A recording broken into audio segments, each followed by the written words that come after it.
Top of the morning to you. Look, last time we connected was a wee while ago, and I wanted to update you on some of my travel, some of the incredible people I've met, the books I'm reading, in the hopes that it will serve you on your mission. Look, since we last chatted, I've been in Singapore, Hong Kong, and Fiji, and just blown away by what's happening in those regions, by some of the innovation I'm seeing and that I think we could bring in to our own lives. So I wanted to share just a few things that I'm learning. One app that I'm using that's really transforming my productivity. If you want to get 2 full work days back of free time every 2 months, this is for you, right? So it's just over a work day each month. If you want to get that back by doing nothing different, this one app I'm going to share with you will change the game. And I'll make sure that my team put the link to that app in the show notes. It's phenomenal. So start with Hong Kong. So I headed through to Hong Kong and delivered a keynote there. And I guess when I'm working with people delivering keynotes, I like to get to understand what their unique challenges are, what their perspective on the world is. This group delivered a very high-end luxury product.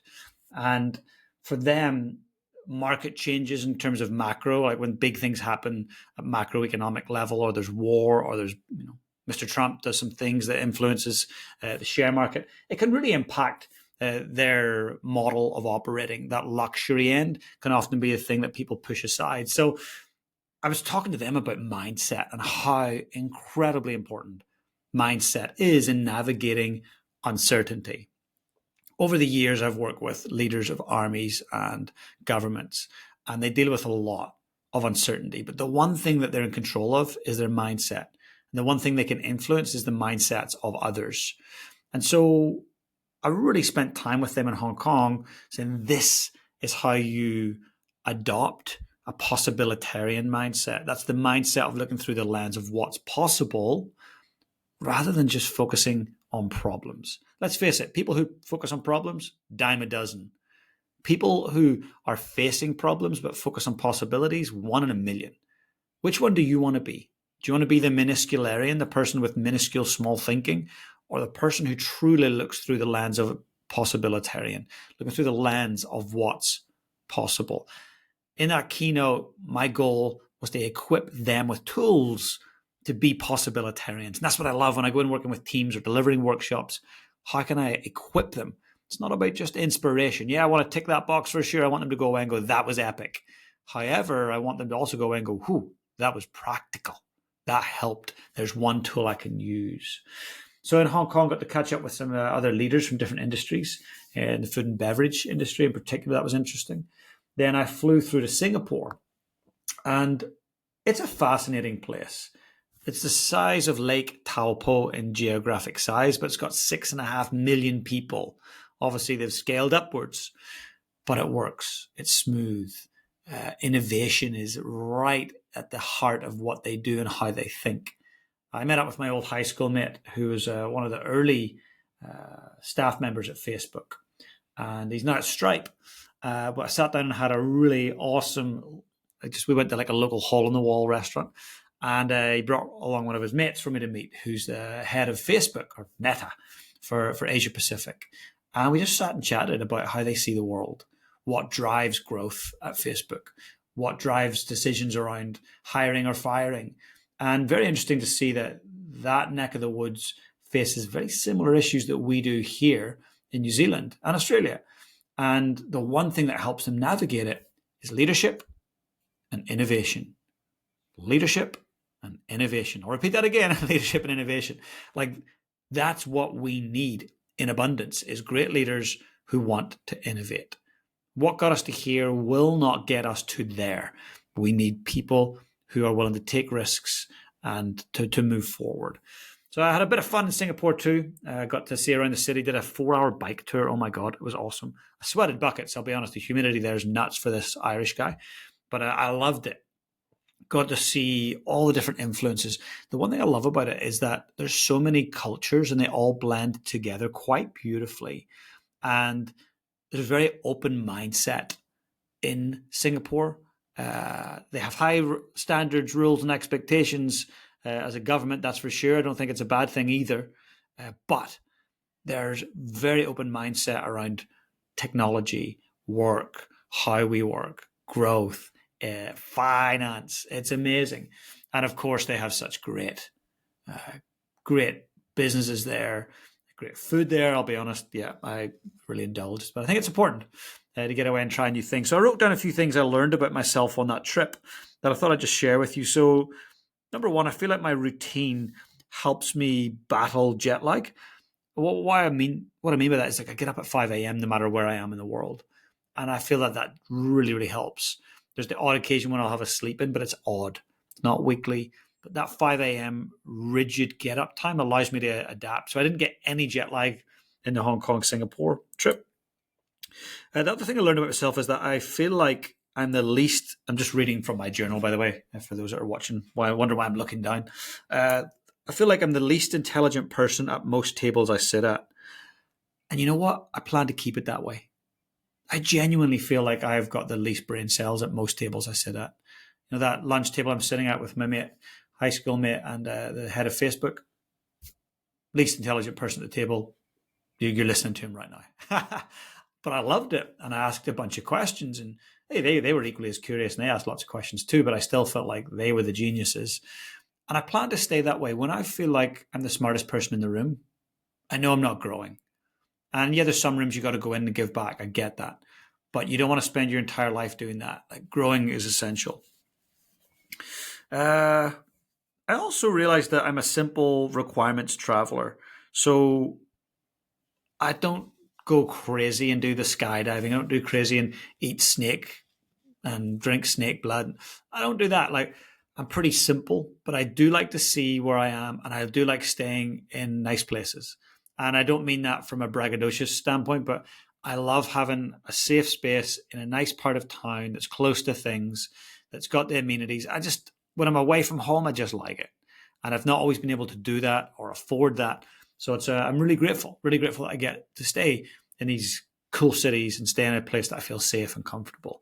So those are the wee things I learned about myself. What I'm learning about others, people in Southeast Asia are worrying about similar things to you and I.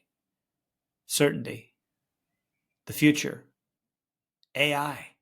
You know, in the conversations I had with people, at an amazing conversation with a lady called Angel, who is the head of a large food and beverage company in Singapore.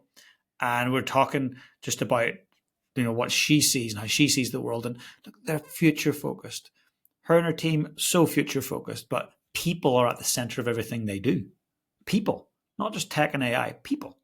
And that's not going to change. She's a relationship guru, understands how to create, maintain, and sustain great relationships. And in all of my interactions with people all around Southeast Asia, I appreciated that relationships are going to be the gold. They always have been, but they're going to be the gold. What else did I learn? Leaders are too busy to slow down, to think laterally, and often to read. I learned more and more that these leaders I'm meeting with, many of them are too busy to read now. They can't afford to do that. They simply can't. We must be reading. We must be learning. We must slow down. If we want to think broad and lateral, we've got to slow down the pace. That's the one thing, I guess, the value I try to add with these leaders I meet is there's certain tactics and tools that I have all of my clients, my one-to-one clients do, that will allow these leaders to stay at the forefront of their industry, to innovate, to be sought after, and to have great family lives. So those were a couple of things I learned. Another thing I learned was that those who rise to the top do so by working hard with consistency. You're going, James, this ain't rocket science. Of course that's the case. But only a few people make it to the top, because most people give up on the way. Most people look for shortcuts. Most people want to download the app or get there quick. I would say get there slowly. You'll learn a lot more. You'll make a lot more friends. You'll appreciate the destination when you get there, and you'll be equipped. So let's say slow down is the key. So a couple of other things I wanted to share. The book's going great. So for all of you who've been buying Habits of High Performers, I love you. I appreciate you. It means the world. And look, we hit #1 bestseller, and you helped us do that. But I think that the key for me anyway, to the success of the book is its ongoing success. And it only ongoingly succeeds after launch month if people actually like it and they tell others about it. So I got this LinkedIn message. Someone dropped into my LinkedIn DMs and they said, here we go. I'm not normally an avid absorber of personal development books, but yours has become the exception. I was like, oh, well, this is interesting. Only a quarter of the way in so far, and I'm already quoting you. Common sense isn't common practice. 10 priorities are not priorities, they're a to-do list. And don't let the important many distract you from the critical few. So I was like, right away, bam, I've got this message. Most of my LinkedIn messages I don't read. My emails, my team checks those, and they put the really important ones in a little inbox for me to check. So out of 100 emails, I might read 3. So I can't keep up, but it got to the point where I had to implement some systems, right? So this one made it through. But perhaps, she says, perhaps most timely was the concept of the VP decision-making filter. So in the book, for those that have got it, you'll know I've shared with you my personal decision-making filter, the one that has helped many billionaires, millionaires, leaders, captains of sport teams make the big decisions. I shared in there. So she said this is the one that really shifted things. Now, she shared some very important detail about her company and where she used this decision-making filter. I won't share that. That's confidential. But she said, as a result of actually using your VP filter and not just weighing up pros and cons, she said, instead of feeling anxious about where the structure will land, I'm feeling excited about the future and empowered, knowing I'll be taking steps to get closer to living a life based on my values and priorities. In any case, I'm telling anyone who will listen what a game changer this has been, and have even got a number of people to buy your book. Thank you so much, you legend. I appreciate it. I'm sure you hear this often, but I'd literally describe this experience of reading your book as life-changing. Now, I'd better get to the remaining 3 quarters of the book. Can only imagine where I'll be after that. Thanks for the impact you've had. As I read that, I'm still like, I don't know, feeling deeply grateful, moved almost. Like the book that I've put out there, I hoped people would like it. I hoped it would be impactful. But to get this from someone I've never met before, reaching out saying that this one concept, just a quarter of the way into the book, has changed my life, that's what it's all about. Like that makes it so worthwhile. So thank you to that individual. You know who you are. And yes, I did go back to them. I deeply appreciate it. And for those that want to be a high performer and sustain high performance in your industry, your hobby, your family life, your health, I promise you the book will help you. It will serve you. It's not another self-help book.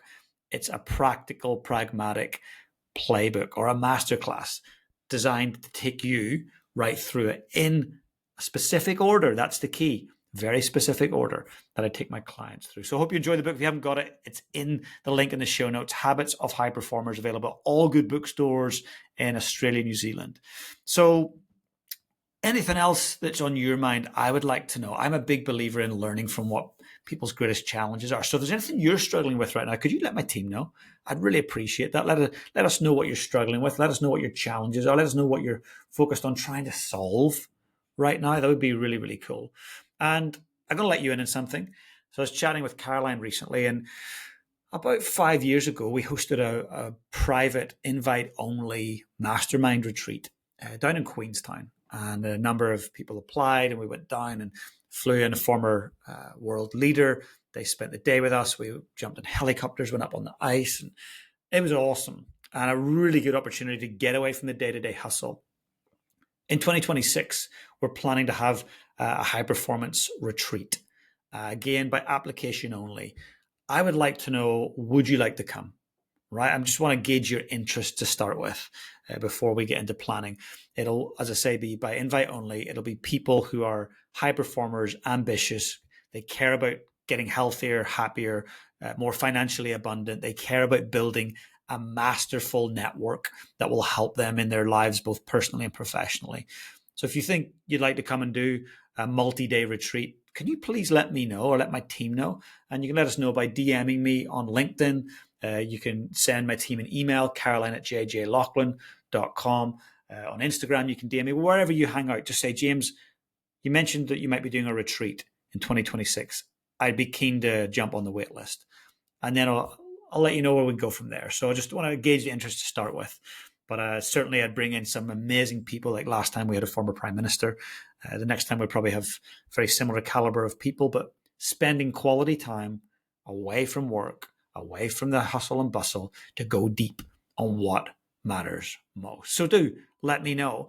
And I hope you have an epic day ahead. I hope this has served you. I hope this has got you thinking about what you're learning about yourself. I just wanted to share a little bit more vulnerably today about what I was learning about me. So my challenge right back to you is, what have you learned about yourself in the last month? What have you learned about others in the last month? I'd love to know. I really would love to know. So for now, please keep doing what you're doing in your industry, in your family. Keep doing the right thing, living by your values. And for those that are reading the book, thank you. If you could leave me a book review, I'd love you.